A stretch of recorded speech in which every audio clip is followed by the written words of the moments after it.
전체 일단 사전 질문 많이 받았는데 그거 한번 보여주시겠습니까, 정선임 목사님? 스크린 쉐어 스크린 지금 되세요? 보고 한번 읽고 다 일일이 다루기보다 한번 쭉 소개하고 자유롭게 좀 토론하는 게 좋을 것 같아요.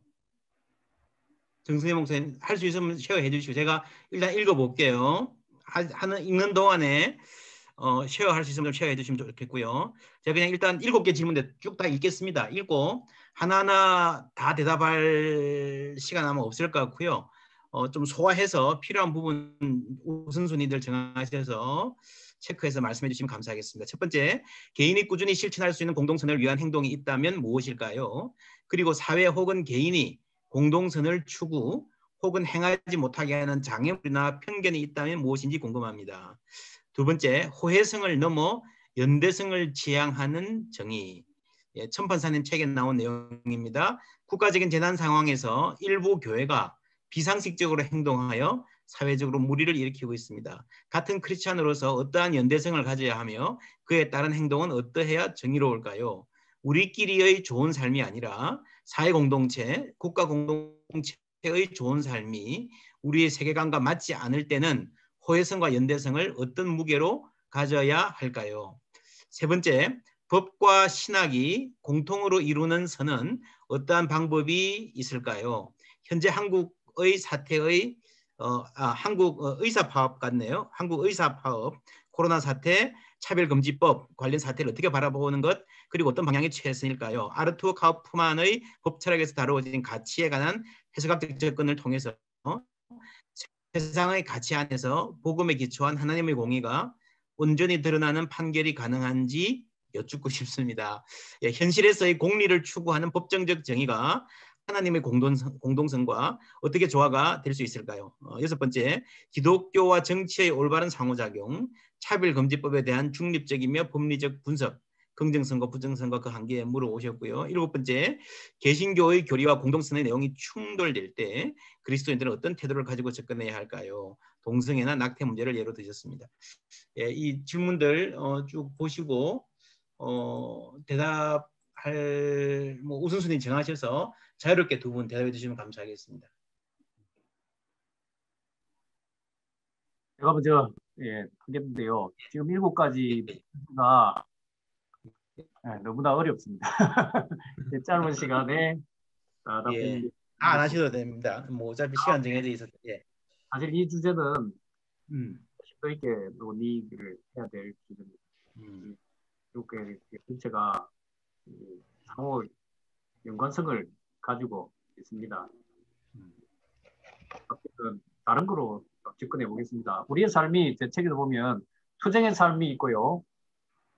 투쟁의 삶이 있고 정의로운 삶이 있고 자기 사랑의 삶이 있고 그다음에 자기 부인을 희생하는 아가페적 삶이 있습니다. 예수님께서 말씀하신 신학성경 복음서를 보면 그 4가지 삶이 다 드러나는데 기본적으로 우리가 추구해야 될 삶은 3번째와 4번째입니다. 자기 애적 사랑, 그 다음에 자기를 부인하는 아가페적 초월의 삶, 여기에 이제 우리 초점이 맞춰져 있는데요. 우리가 보통 배울 때는 자기를 부인하고 4번째 삶을 살아라고 하는데 사실 그 삶이 현실에서는 참 이루기가 어렵다고 봅니다.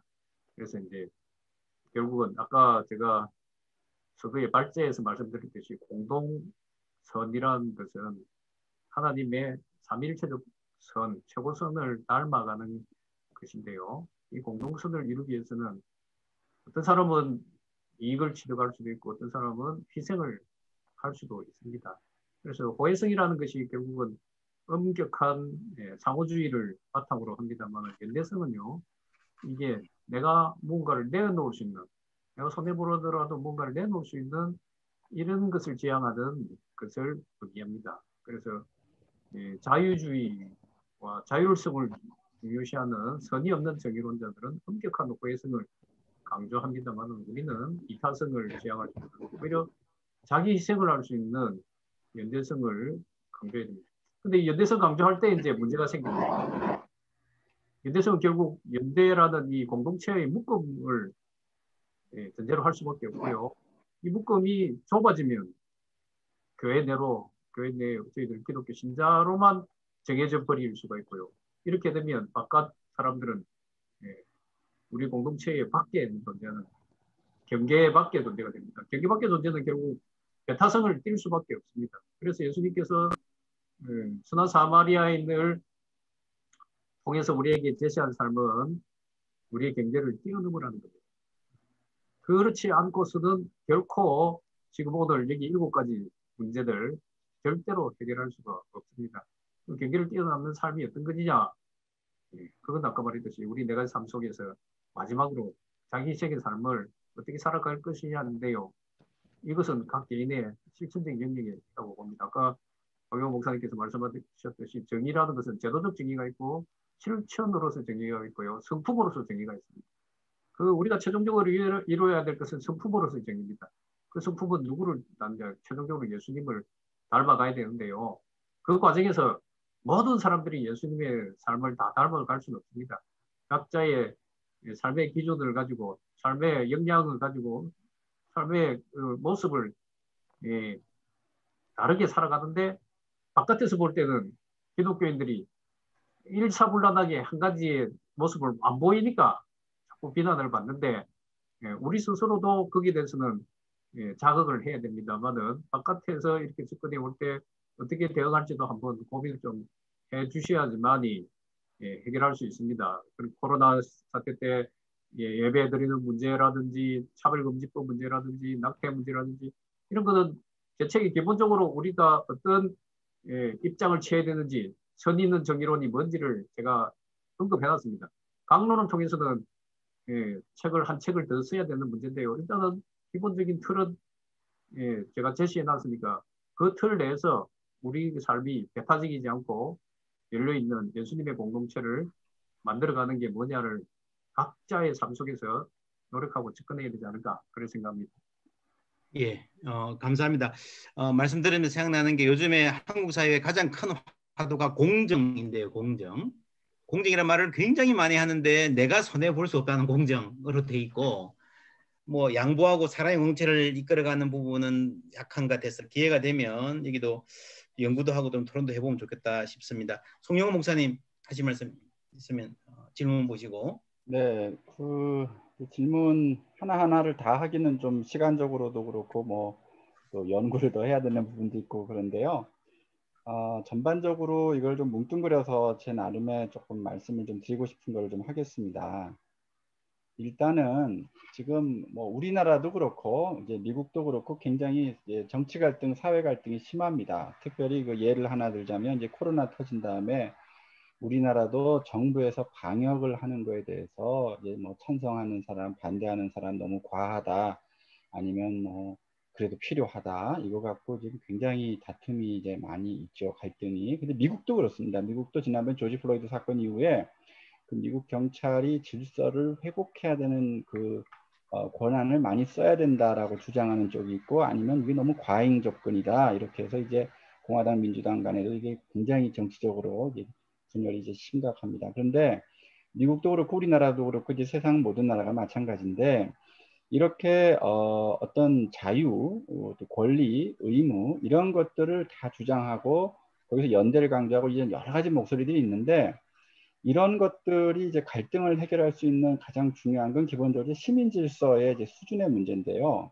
이 시민 질서라고 하는 것이 사실은 공동선 지수에 좀 달려 있습니다. 그러니까 이때까지 그 특정 사회가 공동선을 위해서 많이 노력한 사회였는가, 소위 말해서 이제 우리 천편사님 책 228페이지 보면 뭐 실정법적 권리도 있지만 법을 넘는 법적 권리, 뭐 종교법, 자연법, 도덕법 이런 얘기도 하시고, 또 하나 제가 아주 흥미있게 본 게 233페이지에 보면 자연적 의무만 있지 않아 연대적 의무도 있다 이렇게 하는데요. 이런 부분들에 대해서 잘 교육하고 시행하고 연습하고 여러 가지 시행착오를 겪은 그런 전통과 역사와 경험이 있는 나라와 그런 사회에서 갖고 있는 공동선에 대한 생각, 감각하고 그런 것들이 굉장히 좀 많이 아직은 이제 미진한 그런 사회는 이런 어떤 폭발성이 있는 일이 벌어졌을 때 그걸 해결하는 방법이나 이런 분위기가 사뭇 다릅니다. 그런데 가장 중요한 건 교회를 다니든 안 다니든 믿든 안 믿든 그 사회 전반적 구성원들이 자기에게 주어진 삶이 기본적으로 아주 이건 너무나 고마운 것이다.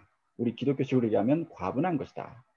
다른 표현하면 이거 당연하지 않은 거다. 인간의 생명이라는 거 당연하지 않고 내가 부모님께 물려받은 재산도 이게 당연한 거 아니고 또 우리가 받는 교육이 당연하지 않다. 이게 다 이게 어떻게 보면 은혜인데 그건 기독교적인 용어고 세상 용어로 이제 바꾸면은 이거는 굉장히 우리에게 주어진 어떤 과분한 것이다.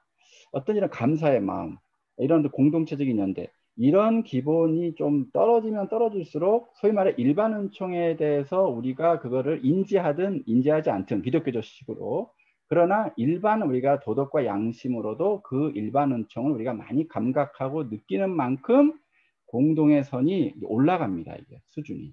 왜냐하면 공동은총은 이 공동선하고 이게 가까워질수록 공동선에 대해서 이 감각이 올라가고 모든 사회 구성원들이 상대적으로 좀 평화로워질 수 있어요. 그런데 이 공동은총의 감각, 우리 민족이 뭐 하나의 언어를 구성하고 있다든지 이렇게 한반도에서 같이 살고 있다든지 같은 역사를 공유하고 있다든지 얼마나 고마운 게 사실 많습니까? 삼면이 바다로 돼 있어서 이거 다 우리가 많이 누리잖아요. 이런 공동의 은혜에 대해서 우리가 많은 감각을 느끼고 같은 역사를 가진 것에 대해서 우리가 참 고마움을 가지고 이제 연대하는 이런 어떤 것들이 굉장히 약해질 때 이런 고마움에 대한 생각 이런 것들이 약해질 때 사람들이 어떤 느낌을 갖냐면 아무리 풍족하게 주어져도요 공동의 유익으로 주어진 게 다 공동의 결핍으로 느껴져요. 그래서 그런 문제가 또 하나 있고요. 또 하나 이제 중요한 것은 결국에는 좋은 삶이 됐건 샬롬이 됐건 플러리싱이 됐건 뭐 다 좋습니다. 또 일반 고등 종교나 고등 학문에 제기하는 굿 라이프가 됐건 이런 것의 기본은요. 절대로 이제 자기 자신에 대해서 과도한 그런 주장을 하지 않습니다. 소위 말해 독선에 이제 빠지지 않는 게 굉장히 공동선이 중요하고 나만 옳다 이런 거. 그리고 또 하나는 공동선에 있어서 굉장히 중요한 가치 중에 하나가 경청입니다. 경청. 그러니까 내가 말하는 것도 중요하지만 일단 먼저 듣는 거죠. 그런데 우리 사회는 아마 이 경청의 문화가 너무 적다. 그래서 차별금지법이 됐건 뭐 다른 무엇이 됐건 간에 사회에 뜨거운 이슈가 있을 때 우리 교회가 세상의 목소리에 경청하는가, 다양한 목소리에 귀를 기울이는가 일단 들어야 돼요. 듣지도 않고 자기 말만 하고 자기 주장만 하고 교리만 얘기할 게 아니라 이런 부분이 필요하거든요. 그래서 이런 부분들에 있어서 저희들이 좀 짚어야 될 것들이 좀 많이 있어서 저는 사실은 우리 사회에 가장 필요한 건 공론의 장이다. 건강한 공론의 장이 교회 안에도 있어야 됩니다. 그래서 교회 안에서 어떤 특정 공론의 장을 주중에 하나 만들어서 그건 교회 아니지만 그래도 이건 시민사회 소통하는 거니까 무엇이든 말할 수 있고 무엇이든 물을 수 있고 무엇이든 고민할 수 있고 무엇이든 의심해 볼 수 있는 이런 것들이 굉장히 필요하고요. 또 하나는 이제 뭐 우리 기독교식으로 얘기하면 원수에 대한 사랑, 적대자에 대한 사랑이 없으면 공동선은 절대 이루어지지 않습니다. 그래서 남아공의 진실과 화해위원회에서 자기 아들하고 자기 남편을 불러 태워 죽인 백인 경찰관이 이제 법정에 섰을 때 그 흑인 아주머니가 이제 내가 저 사람 안아주고 싶다고 걸어가기 시작했어요. 그러니까 그 백인 경찰관이 이제 굉장히 당황했죠. 그때 사람들이 너무 감격에 차서 다 일어나가지고 어메이징 그레이스 찬양을 불렀습니다. 나 같은 죄인 살리시면. 그걸 갖다가 수백 명이 법정 안에서 부른 거예요. 법정 안에서. 우리 천종호 판사님 어메이징 그레이스 언젠가 부르실 날도 올 것 같은데 포통만 치지 마시고 어메이징 그레이스를 수백 명이 부를 때요. 그 백인 경찰관이 그걸 감당을 못하고 기절을 해버렸어요. 그리고 넬슨 만델라의 진실과 화해위원회는 완전히 성공을 거두었습니다. 진실을 말하고 용서를 구하면 하면 다 용서해준다. 법 처벌하지 않고. 이거는 어떤 이 교정적 정의를 넘어선 회복적 정의를 말하는 것이겠죠. 저는 우리 사회에 사실 이게 필요한 게 이것이고 기독교가 이것을 위해서 천주교도 마찬가지고 뭐 불교도 마찬가지고 어쨌든 이웃사랑을 말하는 이 고등종교들이 힘을 합쳐서 교회가 가장 선두에 서야 되겠죠. 그렇게 해서 이거를 섬겨야 되고 국가 분위기를 그렇게 만들어 가야 되는데 지금은 가장 갈등을 만들어내는데 앞장서고 있으니까 너무 가슴이 아프고 저는 광주 문제라든지 저도 제주도 출신이지만 4.3 문제라든지 우리 남북 문제라든지 이런 것은 회복적 정의가 안 되면 안 되고 이런 넬슨 만델라나 이런 북아일랜드나 이런 여러 가지 케이스들을 우리가 보면서 우리가 이제 공동선의 문화를 만들어 가려고 우리가 노력을 하는 그런 치열한 노력이 계속적으로 어느 정도 쌓여야 이게 어느 순간에 그 이제 분출점도 나오지 않을까 생각을 합니다. 그래서 저는 우리 천판사님 책도 정말 너무 소중하고 이 한국교회가 이 코로나 때 오히려 공동선으로 방향을 어서 바꿔서 기존에 그게 교회가 원래 그 방향이었었으니까 방향을 바꾸는 게 아니라 방향을 찾는 거죠. 그래서 미국 크리스천티 투데이 편집장인 그 다니엘 헤럴이라는 분은 이걸 리부트라 그래요. 리부트. 우리는 기계를 서로 만들 수는 없다. 복음을 서로 만들 수는 없다. 복음은 원래 있는데 이것이 지금 문제가 생기고 바이러스가 막 끼우고 막 문제가 있어서 어떻게 합니까? 컴퓨터. 그냥 리부트 시키잖아요.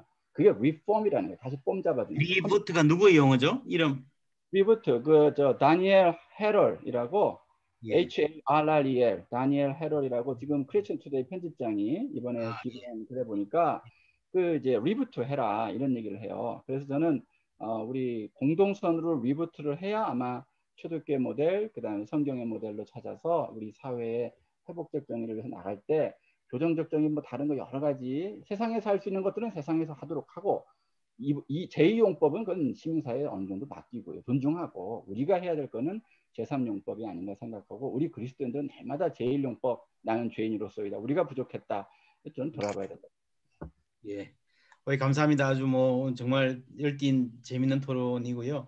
리부트 이야기 들으니까 아마 책에서 나왔던 모국어를 잃어버린 사람들, 그러니까 외국어를 배우는 게 아니라 오랫동안 잃어버렸던 모국어를 다시 찾는 거다라고 하는 책에 나왔던 그 부분 연결되고요. 아주 좋은 것 같습니다. 시간 많이 지나서 뭐 저거 늦어도 한 10분 내에는 마칠 수 있도록 하겠습니다. 여러분들 중에서 질문 있으신 분들 손들어 표해 주시면 요란하게 손 흔드시는 순서로 제가 보이는 대로 기회 드리겠고요. 우리 손창환 박사님 군산에서 목회하시는데 에딘버러에서 우리 송 목사님하고 함께 동문서학하신 목사님이십니다. 근데 전체 뭐 소감도 좋고요, 코멘트도 좋습니다. 말씀 한마디 부탁드립니다. 아이고, 저는 오늘 그 두 분의 토론이요 사실 너무 현란해서 예, 굉장히 뭐 사실 좀 정리가 좀 필요하긴 하겠습니다. 제 안에서. 근데 필요하긴 한데 굉장히 많은 것을 또 배웠고 우리 판사님께서 저는 뭐 사실 제가 천박사님 책을 많이 읽어보지 못했습니다. 그런데 이렇게 해박하신 분이신가, 이렇게 참 지경이 넓으신 분이신가를 제가 오늘 참 보고 많이 깨달았고요. 우리 송 박사님 같은 경우에 제가 뭐 지근거리에서 하여튼 대단하신 분입니다. 우리 송 박사님은 아마 한국교회에서 아마 천박사님께서도 보시면서 아마 야, 목사들이 이렇게 똑똑했나 그런 생각까지 하실지 모르겠는데 아마 그 해박한 어떤 이런 이 소위 말해서 이 백그라운드 여러 가지 내용들을 이렇게 보면서 오히려 제가 많이 도전을 받습니다. 반면에 저 같은 경우는 사실 정확하게 말하면 국제정치하고 저는 이제 윤리학을 했습니다. 기독교 윤리 했는데 사실 윤리학 같은 경우는 지금 오늘 또 말씀하신 이 선과 정의와 법에 관련된 사실 선 같은 경우는 저희가 볼 때는 이게 이 형이 상학적인 영역에서 많이 다루고요. 또 우리가 정의 같은 경우가 사실 윤리적 영역에서 많이 다루거든요. 그러니까 우리가 이 둘을 같이 윤리 안에서도 형이 상학적 윤리하고 실제로 이제 규범이나 우리가 상황윤리 같은 얘기들을 많이 나눠서 보긴 하는데 오늘 이걸 보면서 한 가지 제가 조금은 좀 질문을 드리고 싶은 게 딱 한 가지인데요. 법은 만들어진 것에 대한 어떤 그 선의 적용이라든지 아니면 만들어진 것을 통해서 정의를 실현하는 것도 좋지만 사실은 법을 만드는 과정, 법을 제정해 가는 과정, 그게 정말 선과 정의에 사실 밑바탕에 깔려 있어야 되는 거 아닌가. 우리가 사실 만들어진 법까지만 정의를 어떻게 실현할 것이냐 아니면 선을 어떻게 더 추구할 것이냐라고 얘기할 수 있을지 모르겠는데 저는 지금 나타나는 정치 현실이나 우리가 지금 겪고 있는 여러 가지 이번에 뭐 성적 지향이나 성 정체성을 담은 포괄적 차별금지법 문제나 이런 것들 아까도 말씀하셨지만 성적 자기결정권 이런 것들은 사실 법을 제정하는 과정과 또 법을 폐지하는 과정 그런 여러 가지들 속에서 나타나는 일단 과정적 요소라고 저는 보고 있습니다. 근데 이런 것들을 우리가 어떻게 사실은 그 과정의 문제를 사실 잘 해나갈 것인가 거기에 대한 해결책이 뭐냐? 저는 송 박사님이 제시하는 공동선이라고 생각을 해요. 그러니까 법은 만들어졌다가 중요한 것이 아니라 만들어지는 과정에서 어떻게 공동선의 역할이 중요하게 작용할 것인가가 두 개가 만나는 접점이 정말 저는 소중하다. 그것이 정말 필요한 과정이다라고 그 한 가지가 제가 생각이 들고 우리 천장로님 천판사님께서 법을 만드시는 분은 아니잖아요. 그죠? 근데 만들어진 법을 갖고 적용을 하시는 분이시긴 한데 사실은 법을 만드는 과정에 대해서도 얼마나 많은 고민을 하고 계시는 건가, 뭐 그런 궁금증이 좀 있습니다. 예. 예, 예, 감사합니다. 제가 잠시만요. 시간이 좀 제한이 있으니까 그 손 목사님 귀한 질문 감사하고요.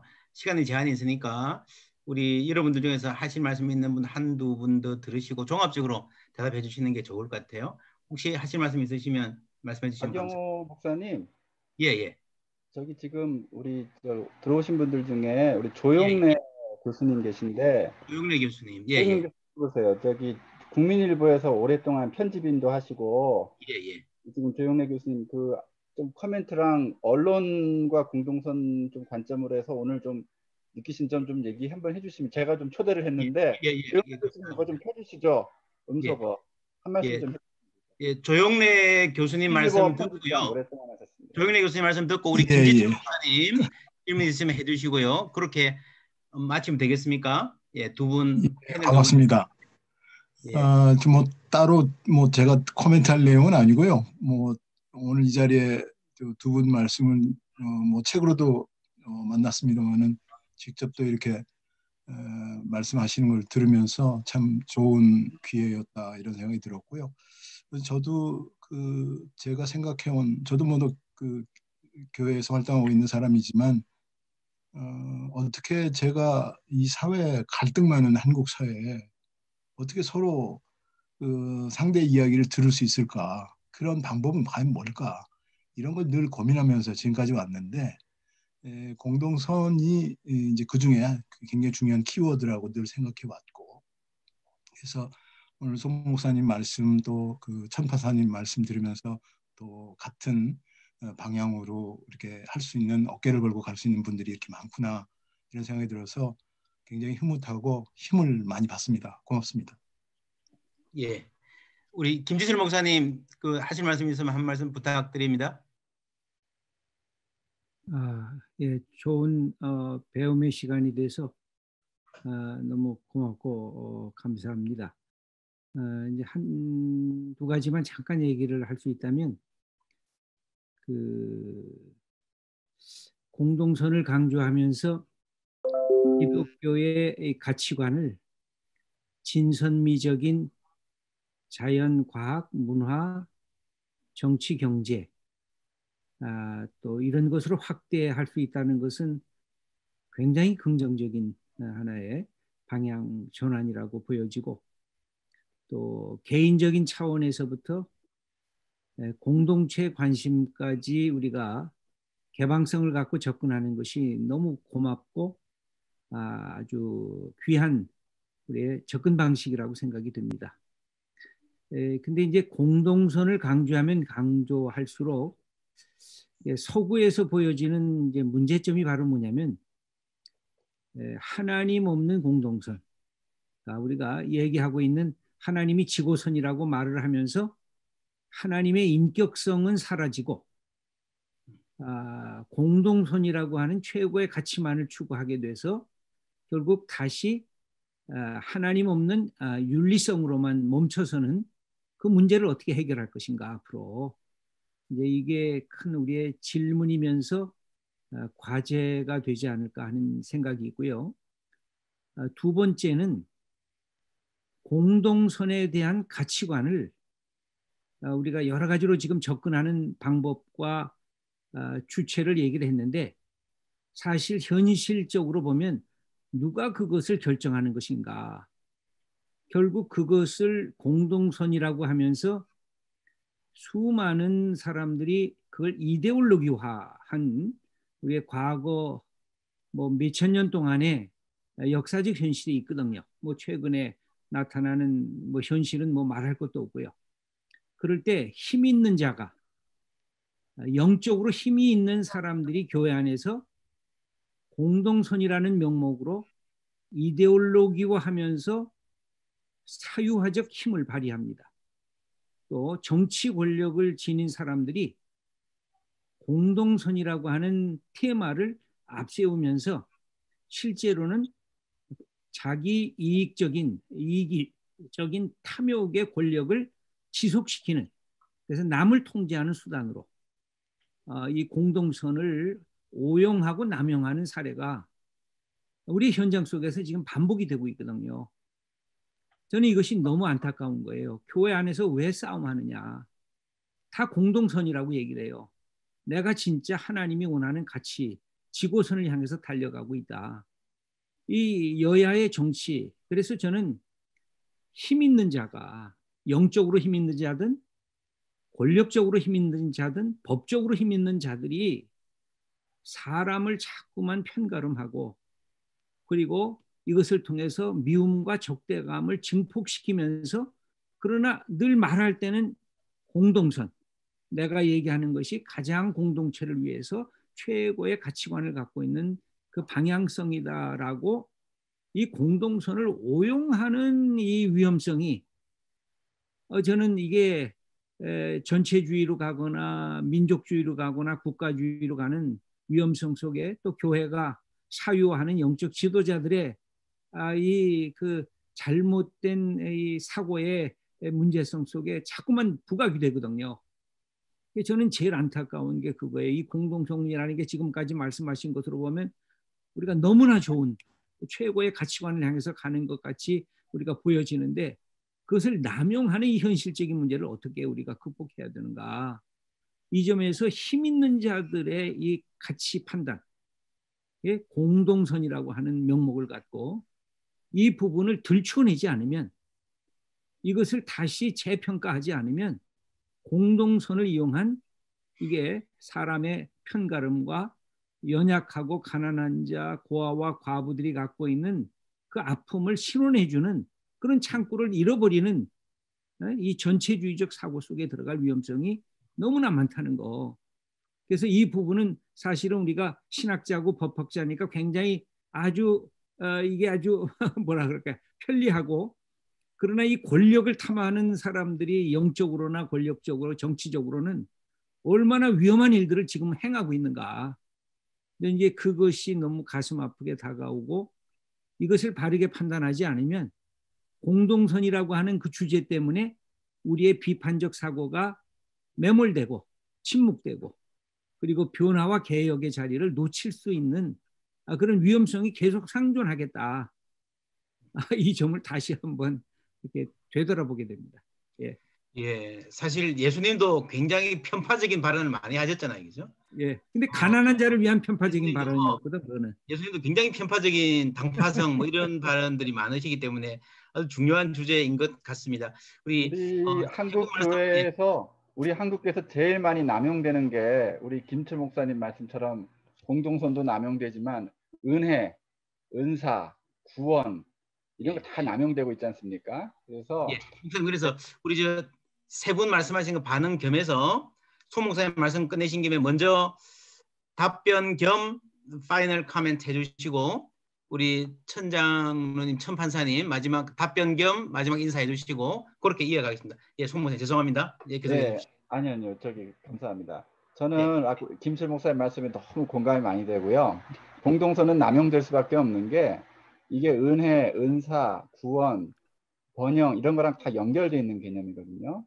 그리고 또 공동선이라는 게 무슨 영적인 개념만 있는 게 아니라 이게 사회적인 개념이 있고 또 실질적으로 이게 물질적인 것까지 다 포함되어 있기 때문에, 사실 그래서 우리 기독교의 공동선의 기준은 뭐 칼빈도 그 얘기했지만 자기 부인입니다. 자기 부인. 권력을 가진 사람, 힘 있는 자리인 사람, 뭔가 결정권을 갖고 있는 사람이 자기를 확대하는 쪽으로 결국에 선택했으면 그건 공동선, 그건 포장일 뿐이고, 자기를 부인하는 쪽으로 이제 가고 자기를 내려놓는 쪽으로 이제 빅미가 아니라 리틀미 쪽으로 가는 걸로 우리가 이제 이 사람이야 저런 세력이 공동선을 추구했는지 안 했는지라는 것을 저는 알 수 있다고 생각하고, 뭐 그래서 이제 저는 학생들한테, 청년들한테 그럽니다. 청년들이 아유 목사님 좋은 책 읽고 싶은데 어떤 책이 좋은 책인가요? 저한테 물어볼 때 제가 그럽니다. 아무리 좋은 책이라도 그 책이 중요한 게 아니고 그 책을 읽는 너희들의 마음이 더 중요하다.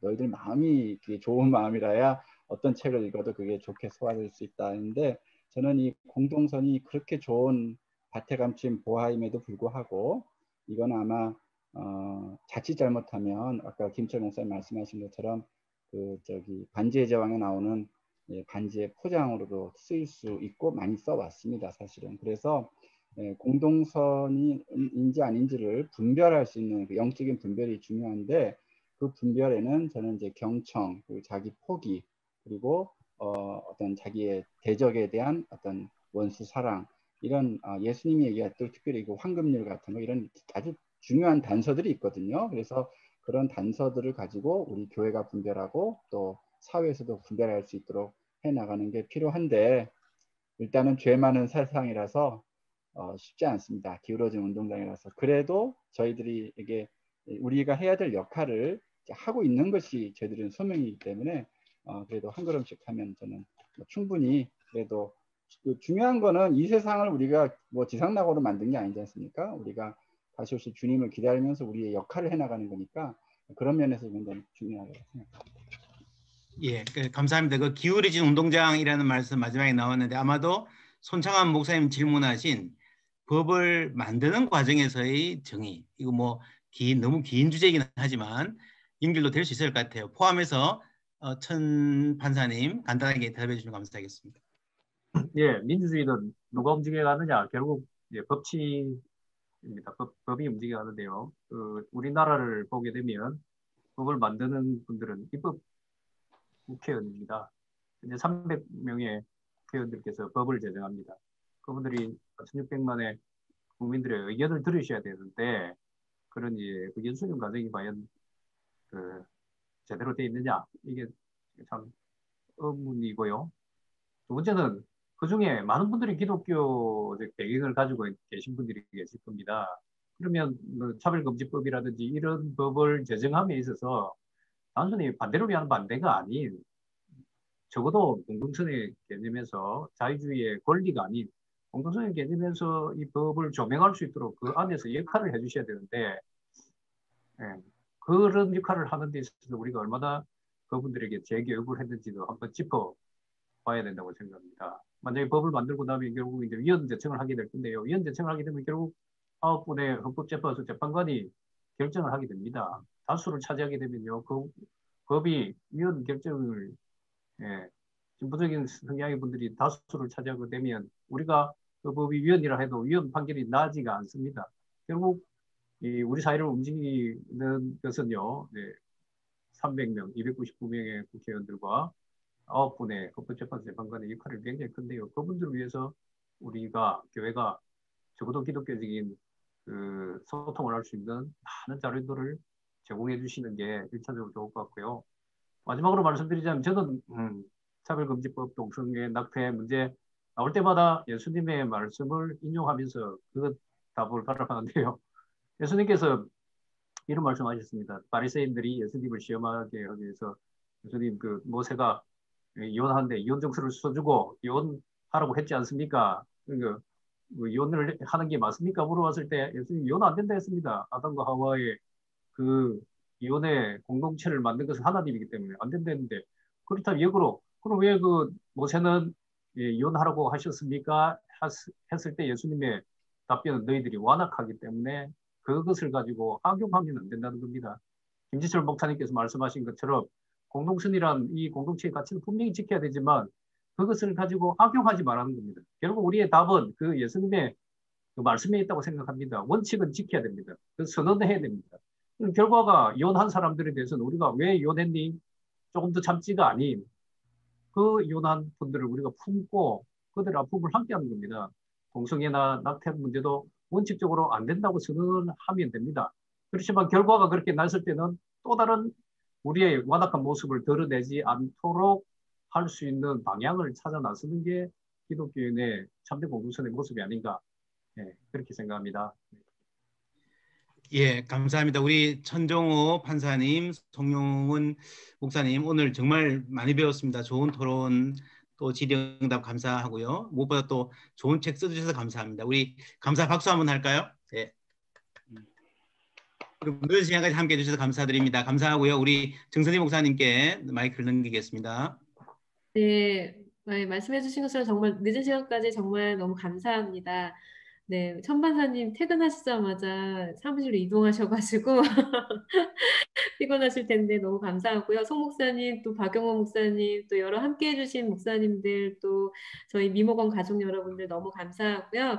제가 한 가지만 좀 광고 드릴게요. 저희 10월 27일에 칭의와 하나님 나라 김세훈 박사님께서 아주 오랜만에 책을 내셨습니다. 칭의와 하나님 나라라는 책인데요. 이 책 화면 공유 좀 해주세요. 네. 네, 이 책을 가지고 저희 김세윤 박사님과 함께 할 예정인데요. 김세윤 박사님이 독일에 계셔서 저희가 독일에서 또 줌으로 이렇게 만나실 수 있도록 만남을 좀 예약했습니다. 관심 있는 분들께서는 저희 미래목회와 말씀연구원 페이스북이나 홈페이지를 통해서 신청하실 수 있으시고요. 또 저희가 또 오늘 신청하신 분들께는 저희가 미모건 소식이나 또 여러 가지 이런 신청하실 수 있는 거를 문자로 발송되니까요. 또 문자 메시지 통해서 또 신청하시면 되겠습니다.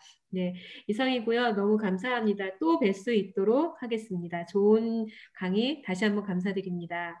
이상입니다. 감사합니다. 감사합니다.